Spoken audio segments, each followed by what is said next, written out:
ইরানে শনিবার রাতে চালানো হামলায় যুক্তরাষ্ট্রের কোনো সম্পৃক্ততা নেই বলে জানিয়েছেন মার্কিন প্রেসিডেন্ট ডোনাল্ড ট্রাম্প।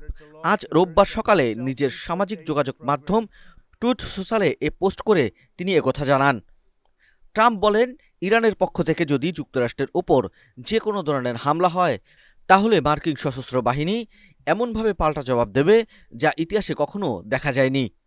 সিএনএনের এক প্রতিবেদনে আরও বলা হয়েছে, তিনি আরও বলেন, আমরা সহজেই ইরান ও ইসরায়েলের মধ্যে একটি চুক্তি সই করাতে পারি এবং এই রক্তক্ষয়ী সংঘাতের অবসান ঘটাতে পারি।